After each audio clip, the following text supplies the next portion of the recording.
Now that Roger Ailes is reportedly out at Fox News, Gabriel Sherman over at the New York Magazine has released details that another prominent Fox News host has also suffered sexual harassment at the hands of Roger Ailes.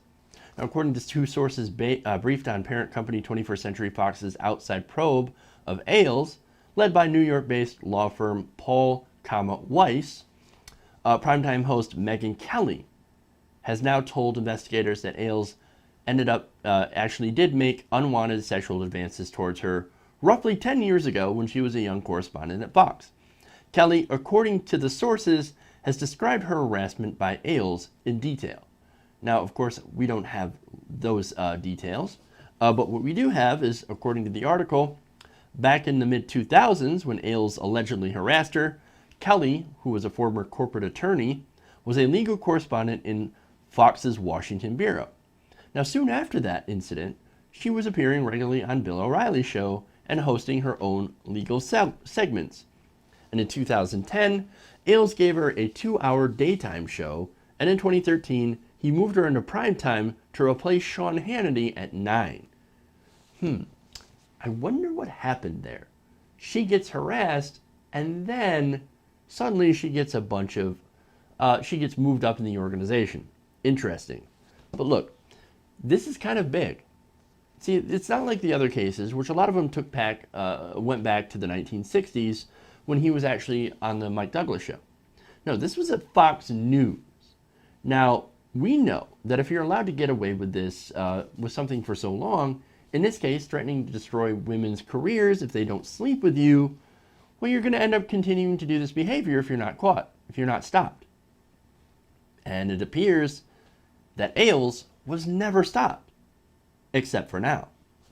Now, another striking thing about this is that this has actually been the culture at Fox News the entire time. As I pointed out before, it's kind of reflected in their programming. You can see it. There's a reason that women on Fox don't wear pants. They're not supposed to. They can't wear pantsuits. They can't do that. They've got to show their legs. Whether it's contractual, probably not.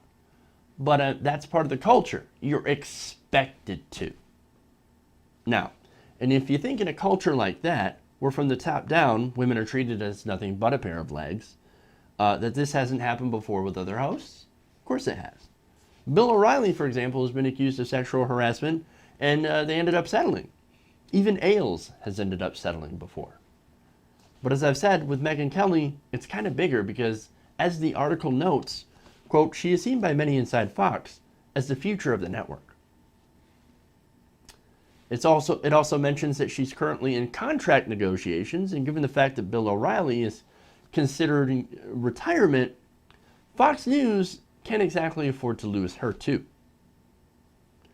According to these two sources, Monday afternoon, lawyers for 21st Century Fox ended up giving Ailes a deadline of August 1st to resign or face being fired for cause.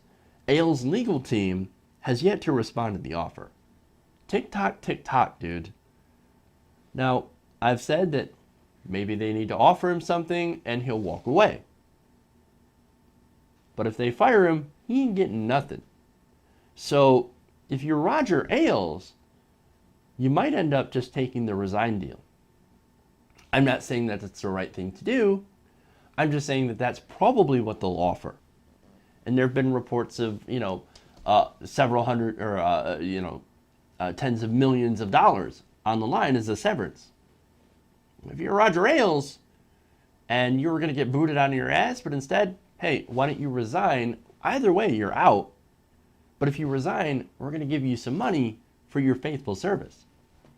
If you're Roger Ailes, you might want to take that deal. I'm just saying. Not trying to give him advice at all. Now, what's interesting about this is that there are two notable people who actually were giving advice. In this article, it's mentioned that Roger Ailes has received advice and strategy from Donald Trump and Rudy Giuliani, according to sources. Well, of course, that doesn't surprise me at all.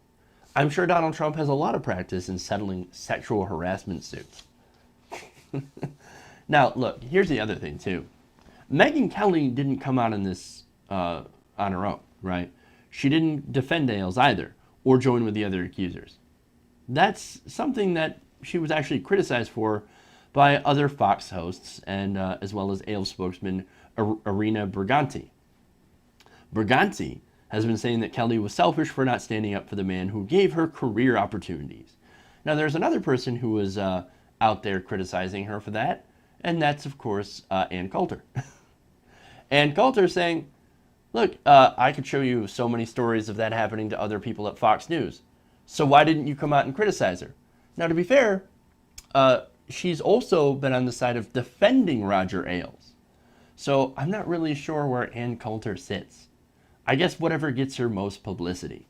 Anyway, not only that, but roughly a dozen Fox women have came out on Ailes' side since Carlson filed her suit. According to a Fox source, the pro-Ailes campaign has been led by Fox anchor Kimberly Guilfoyle, who has filled in for Carlson when she left. So as I've said, it's no surprise, Ailes is gone, no question. But Kelly probably didn't go public with this because she still has to work with people at Fox who are right now defending Roger Ailes. Now, I assume before they announced that Ailes would be fired, a lot of people were pretty nervous about coming out because of the culture at Fox. You know that kind of culture. It's a toxic culture, probably filled with lots of retaliation. And even without Ailes there might still be loyalists that would have likely made the workplace even more difficult to work in for someone like Megyn Kelly, which to me seems rather difficult, but then again, you never know. So look, even though they're getting rid of Ailes, don't expect the culture at Fox to change overnight, or even at all. They are, after all, still a propaganda channel for conservatives who miss the old days, and no matter who takes the lead at that place, I don't see that whole culture changing all that much.